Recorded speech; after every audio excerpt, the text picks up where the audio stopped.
So I think the important thing today is for everybody to understand that it's going to take the freedom and liberty of everybody standing together for those things that's actually going to turn this around. And right now, we have a governor who thinks he knows better than all of us. We have a governor that thinks that, he can set up internment camps in Washington State and nobody's going to really say anything.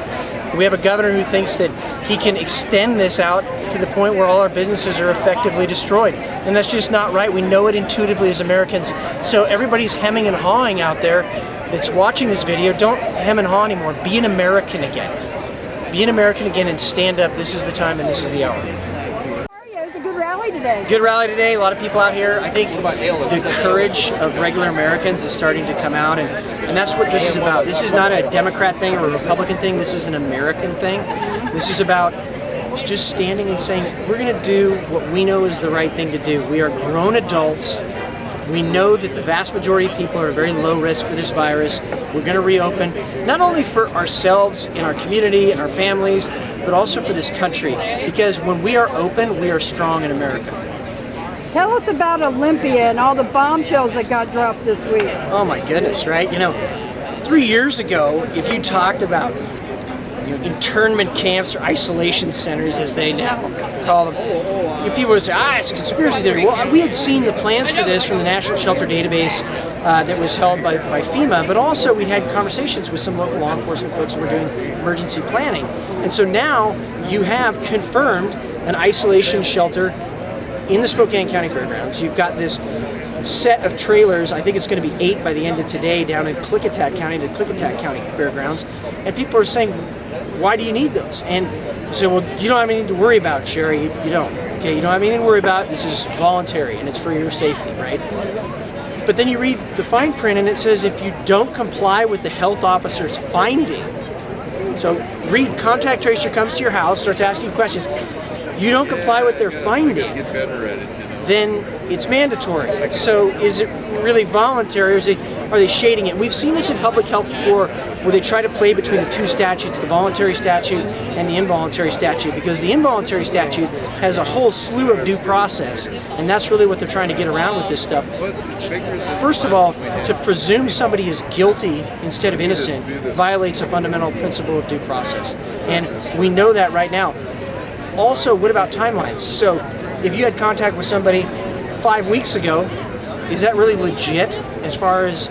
Just because you're in the same general area does not mean that you've necessarily had contact with them, correct? Right. But according to the Google apps that we've all written about and commented on, and that all you have to do is come within, 20 feet or something like that, and then they'll ping you? That's right. That's right. And so now we're doing mass surveillance on Americans. We're presuming them guilty instead of innocent. We have quarantine isolation centers for your safety. Boy, it's sounding an awful lot like a totally different country called Soviet Russia. And I think that that's what's got people so upset right now, and business owners particularly, because the insidious nature of this is if you destroy small business, you destroy the ability of entrepreneurs and regular average Americans to be able to fight back because they can't generate prosperity to do that. That's it. Have you been to the Spokane County Fairgrounds to see them? I've been to the Spokane County Fairgrounds, but I have not seen that. Okay. This was confirmed from a county commissioner this morning. So, well, we're starting to check other fairgrounds. Casey here went over to the Kootenai Fairgrounds to set up an event that we've got planned for the 13th of June. Yeah, I look forward to that too. It's going to be awesome. Yeah, we're very excited. But he got a picture. The entire venue was filled with COVID cots. So they're using that as a temporary facility as well. So in Idaho. So this is not just in Washington. That's right. And maybe they're thinking there might be spillover from Washington. Somebody should probably ask the Idaho folks what they think about that, right? Didn't they have a case out in Nashville where a guy was detained and then off the fence and got... Yeah, there was an individual in Nashville, Tennessee, apparently, that was detained and then escaped. And here's the thing. They arrested him and charged him not with violating the quarantine, but with escape from prison.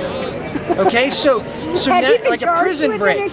What? Had he been charged? I don't think so, no. And so you have to ask, again, some questions. What is really, really going on here? So right, what's wrong with us? Is it the USA or the USSA? That's right. So, well, thank you guys. I've got to run. I've got another meeting I got to get to, but Blessings to you Thank guys, you. and I love giving you guys an exclusive. So take care of Appreciate yourselves. it. Okay. Take care. Thank you, Take care. Matt. Yeah.